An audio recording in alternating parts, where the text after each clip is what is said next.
दोस्तों नमस्कार। IAS हिंदी के इस प्लेटफॉर्म पर मैं रवि रंजन आप लोगों का स्वागत करता हूं। MCQ सेट बना रहे थे हम लोग। इस सेट के अंतर्गत आज हम लोग इंडियन पॉलिटी से सवाल को ले रहे हैं और ये जो 20 प्रश्न लिए जा रहे हैं ये 20 प्रश्न मुख्यतः मौलिक अधिकार और DPSP से ही लिए जाएंगे। आइए एक एक करके हम लोग देखते हैं और आप लोग जब इस पूरे वीडियो को सुन लेते हैं तो आपके कितने प्रश्न सही हो रहे हैं और कितने प्रश्न गलत हो रहे हैं वो कमेंट करके ज़रूर बताएं। किसी प्रश्न में या किसी एक्सप्लेनेशन में भी डाउट हो तो वो कमेंट करके बताएं। आइए शुरू करें। निम्नलिखित मूल अधिकारों में से किस संवर्ग में अस्पृश्यता के रूप में किए गए विभेदन के विरुद्ध संरक्षण समाविष्ट है? तो ये सवाल अस्पृश्यता के अंत से संबंधित है। ये मूल अधिकार में कहाँ पे दिया गया है? तो इसको हम लोग देखने से पहले ज़रा ये देख लेते हैं कि मूल अधिकार भारत के संविधान में कहाँ पे लिखा गया है। तो ये भारत के संविधान में भाग 3 में अनुच्छेद 12 से 35 तक में दिया गया है। ठीक है, और ये अमेरिका के संविधान से लिया गया था। वर्तमान में 6 प्रकार के मूल अधिकार है जिसमें सबसे पहले आता है समता का अधिकार। ये अनुच्छेद 14 से 18 तक है। उसके बाद आता है स्वतंत्रता का अधिकार। ये अनुच्छेद 19 से 22 तक है। फिर शोषण के विरुद्ध अधिकार अनुच्छेद 23 और 24 में दिया हुआ है। इसके बाद आता है धार्मिक स्वतंत्रता का अधिकार। धार्मिक स्वतंत्रता ये अनुच्छेद 25 से लेकर 28 में दिया हुआ है। इसके बाद संस्कृति एवं शिक्षा से संबंधित अधिकार के बारे में अनुच्छेद 29 और 30 में दिया गया है। ठीक है, ये आप लोग ज़रा अनुच्छेद ध्यान में रखिएगा। और संवैधानिक उपचारों का अधिकार जो है इसके बारे में अनुच्छेद 32 में कहा गया है।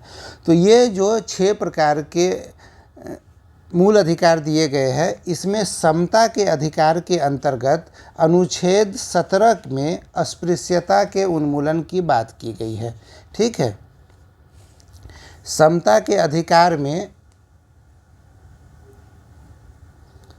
अनुच्छेद 17 के अंतर्गत अस्पृश्यता के समापन की व्यवस्था की गई है। और अस्पृश्यता का समापन जो है व्यक्ति के विरुद्ध भी करना है और राज्य के विरुद्ध भी करना है। मतलब राज्य भी किसी के साथ भेदभाव नहीं कर सकता है, व्यक्ति भी नहीं कर सकता है। इसके लिए अस्पृश्यता निवारण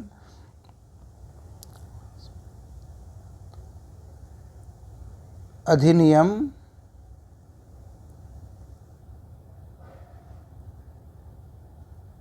1955 लाया गया। फिर इसमें सुधार किया गया और सुधार करके लाया गया सिविल अधिकार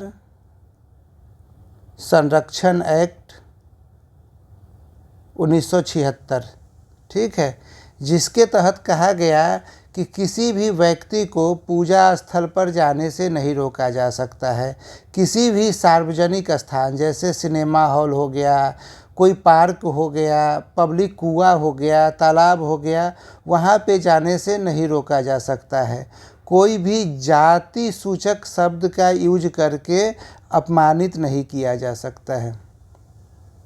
ठीक है, तो ये सारी बातें यहाँ पे कही गई। तो समता के अधिकार के अंतर्गत अनुच्छेद 17 में अस्पृश्यता के निवारण की बात कही गई थी। ठीक है, ये चीज़ क्लियर हो गया। आइए अब अगले प्रश्न को देख लेते हैं। अगला प्रश्न है, निम्नलिखित अधिकारों में से कौन सा अधिकार अनुच्छेद 19(1)(d) के अनुच्छेद 21 से मिलाकर पढ़ने से प्राप्त होता है? अनुच्छेद 19(1)(d) में मुख्यतः क्या कहा जाता है? तो इसमें अबाध भ्रमण की स्वतंत्रता की बात की गई है। ठीक है, लेकिन यहाँ 21 से मिलाकर बात की जा रही है कि अनुच्छेद 21 से मिलाकर बताना है। तो अनुच्छेद से 21 और अनुच्छेद 19(1)(d) को एक साथ मिलाकर निजता के अधिकार की बात की गई है।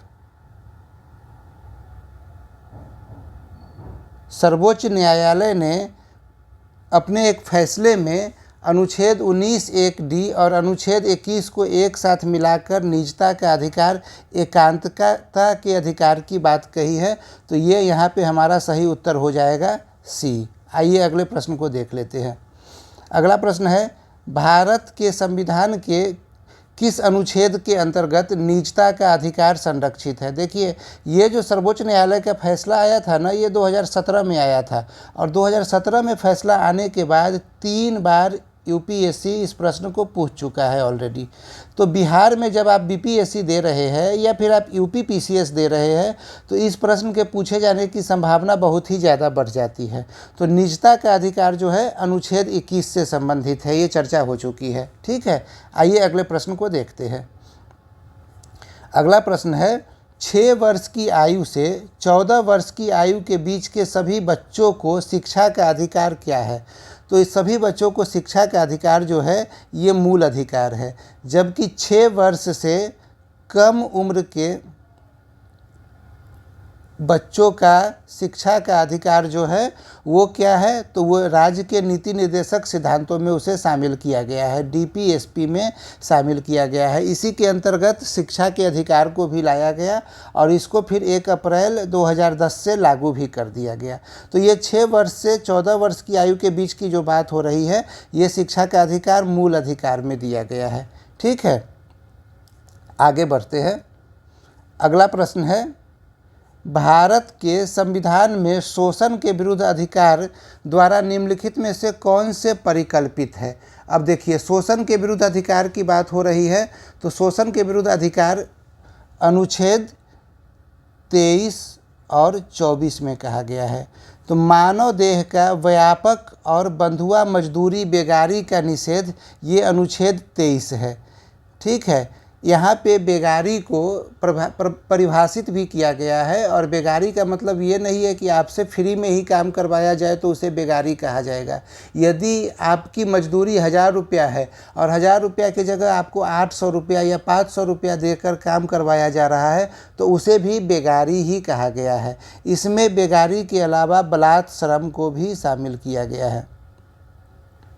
ठीक है, तो ये जो अनुच्छेद 23 के अंतर्गत आया तो ये तो हमारा सही हो गया। ठीक है, संविधान में शोषण के विरुद्ध अधिकार। अनुच्छेद 17 में हमने अस्पृश्यता का उन्मूलन पढ़ा है। ठीक है, तो ये तो समता का अधिकार की बात इसमें हो रही है। ठीक है, तो समता के अधिकार में तो हमारा ये विकल्प गलत हो गया। ठीक है, और ये जो अल्पसंख्यकों के हितों का संरक्षण की बात हो रही है, इसकी बात हुई है अनुच्छेद 29 में, और ये संस्कृति और शिक्षा संबंधी अधिकार की बात हो रही है, तो ये भी गलत हो गया। अब चौथा है कारखानों और खदानों में बच्चों के नियोजन का निषेध। तो अनुच्छेद 23-24 के अंतर्गत ये कहा गया है कि 14 वर्ष से कम उम्र के बच्चों को किसी भी कारखाने या खान या किसी अन्य संकटमय या खतरनाक कार्यों में नहीं लगाया जाएगा। तो ये हमारा सही उत्तर हो गया। तो 1 और 4 के साथ विकल्प क्या है, 1 और 4 के साथ विकल्प सी है। तो यहाँ पे उत्तर हमारा सी हो जाएगा। आइए अगले प्रश्न को देखते हैं। अगला प्रश्न है, प्रत्यक्ष बंदीकरण अधिनियम के अंतर्गत एक व्यक्ति बिना मुकदमा चलाए बंदी बनाया जा सकता है 1 माह के लिए, 3 माह के लिए, 6 माह के लिए, 9 माह के लिए। तो हम लोगों ने पहले ही पढ़ा है निवारक निरोध। ठीक है, इसमें क्या होता है कि कोई भी व्यक्ति को 3 महीने के लिए, अधिकतम 3 महीने के लिए नज़रबंद किया जा सकता है, और ये अपराध होने के बाद नहीं, अपराध न हो, अपराध को रोकने के लिए यदि किसी व्यक्ति से आशंका है कि ये व्यक्ति यहाँ पे अपराध कर सकता है तो उसे पहले ही 3 महीने के लिए नज़रबंद किया जा सकता है। जनरली क्या होता है कि किसी भी व्यक्ति को यदि गिरफ्तार किया जाता है तो उसे 24 घंटे के अंदर कानून के समक्ष पेश करना पड़ता है। पर ये निवारक निरोध या प्रत्यक्ष बंदीकरण अधिनियम के अंतर्गत 3 महीने तक जो है सो किसी को बंदी बनाकर रखा जा सकता है बिना कानून के समक्ष पेश किए हुए। तो हमारा यहाँ पे उत्तर क्या हो जाएगा, बी उत्तर हो जाएगा। आइए अगले प्रश्न को देखते हैं। भारतीय संविधान मान्यता देता है भारतीय संविधान धार्मिक और भाषाई दोनों प्रकार के अल्पसंख्यकों को मान्यता देता है। ठीक है, तो यहाँ हमारा उत्तर हो जाएगा सी। आइए अगले प्रश्न को देखते हैं। व्यक्तिगत स्वतंत्रता के अधिकार के लिए निम्नलिखित में से कौन सी रिट याचिका दायर की जाती है? ठीक है, तो ये रिट याचिका जो दायर की जाती है उसे बोला जाता है हैबियस कॉर्पस, बंदी प्रत्यक्षीकरण। सशरीर उपस्थित होना, इस रिट के द्वारा न्यायालय व्यक्ति को सशरीर अपने सामने उपस्थित करने के लिए कहता है। ठीक है, वो व्यक्ति जिसे बंदी बनाया गया है उसे 24 घंटे के अंदर न्यायालय के सामने पेश करना होता है। तो यही व्यक्तिगत स्वतंत्रता के अधिकार के अंतर्गत रिट है और जिसे बंदी प्रत्यक्षीकरण कहा जाता है। तो हमारा उत्तर हो गया यहाँ पे सी। आइए अगले प्रश्न को देखते हैं। निम्नलिखित में से किसके द्वारा संपत्ति के मूल अधिकार का लोप कर दिया गया था? तो ये 44वां संविधान संशोधन के द्वारा लोप कर दिया गया था। आसान सवाल है, आप लोगों को पहले से पता होगा। तो 44वां संविधान संशोधन के द्वारा ये चीज़ें कर दी गई थी। ठीक है, आइए अगले प्रश्न को देखते हैं। स्लाइड फिर से चेंज हो गया है, आ जाते हैं अपने प्रश्न पे।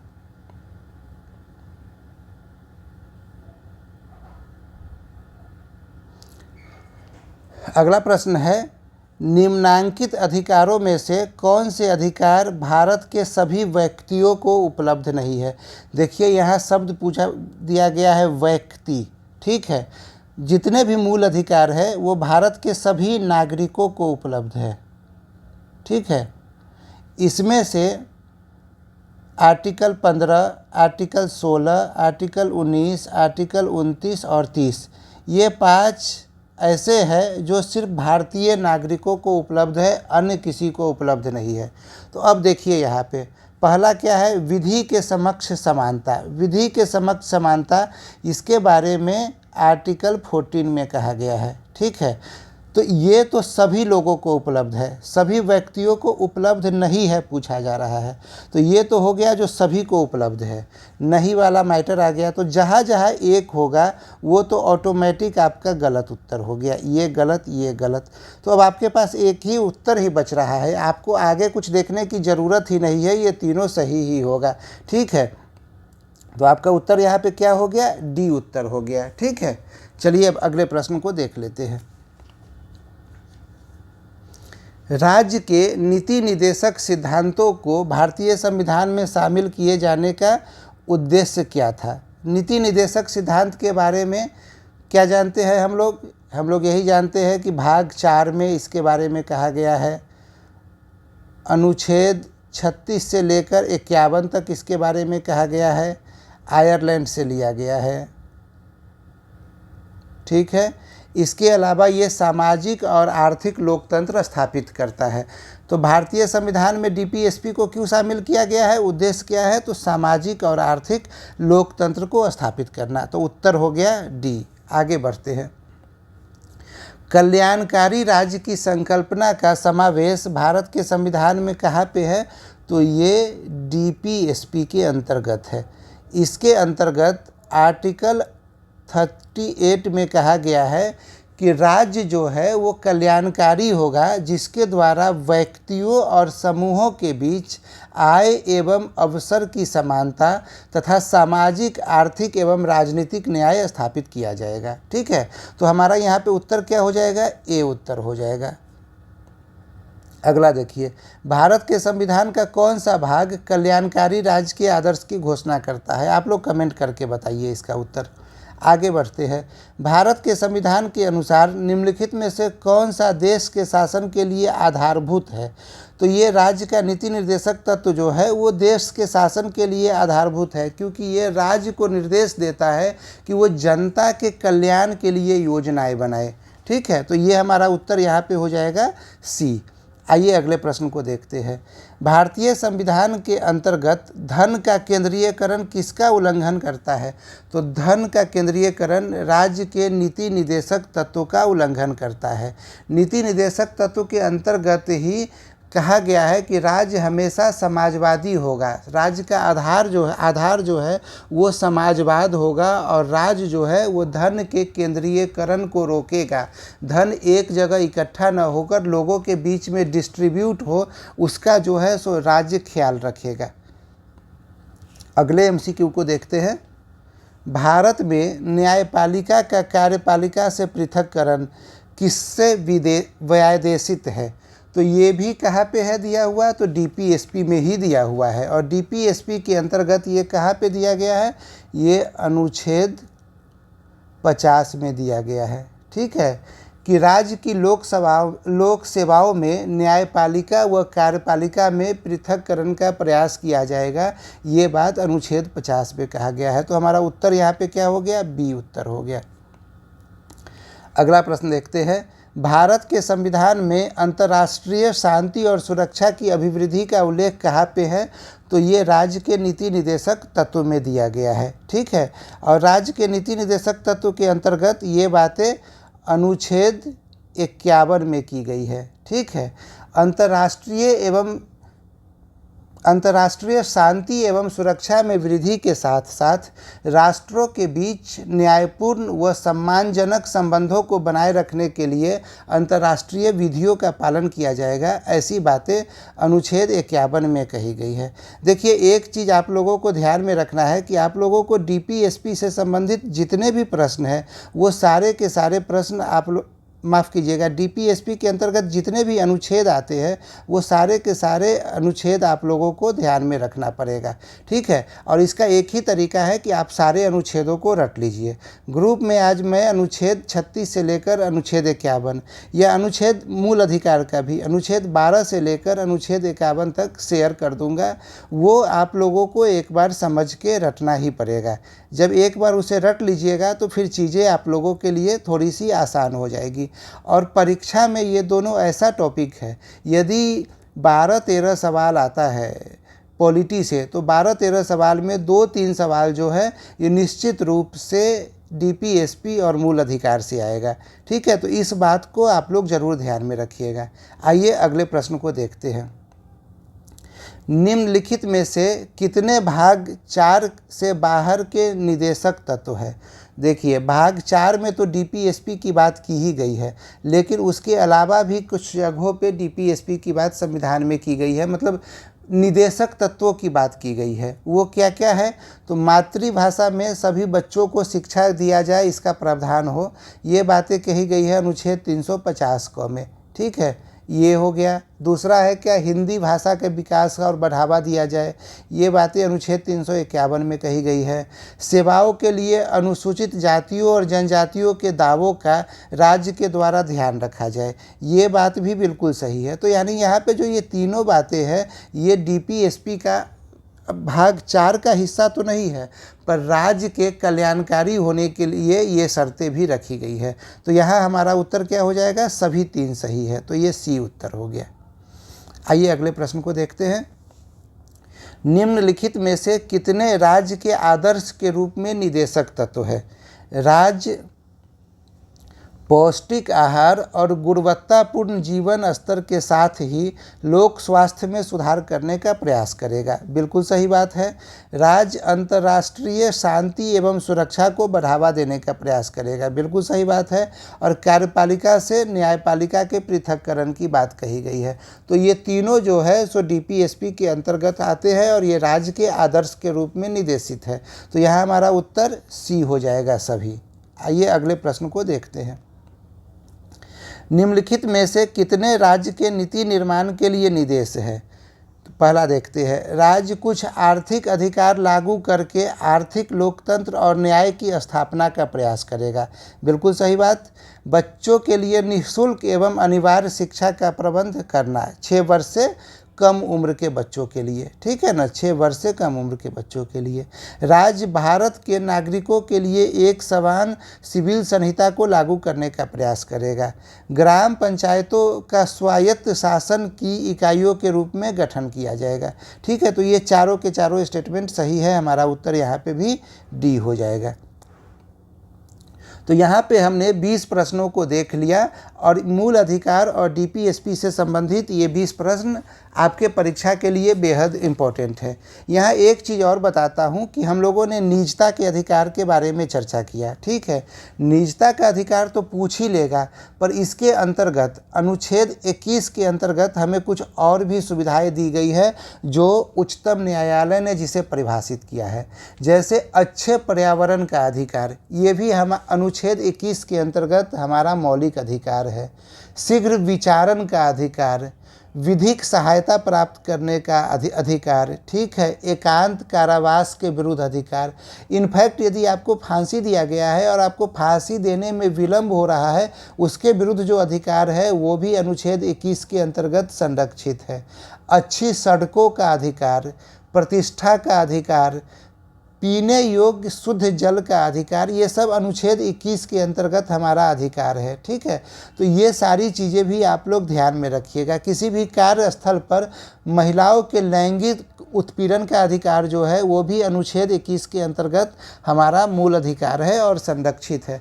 तो अभी मैंने जितने भी अधिकार बताए, आप लोग इन अधिकारों को भी ध्यान में रखिएगा। परीक्षा में निजता का अधिकार न पूछ के हो सकता है कि पर्यावरण का अधिकार पूछ ले, ठीक है। लैंगिक उत्पीड़न के विरुद्ध अधिकार पूछ ले। तो आप ध्यान में रखिएगा कि ये सारी बातें जो हो रही है वो आर्टिकल 21 के अधीन हो रही है, ठीक है।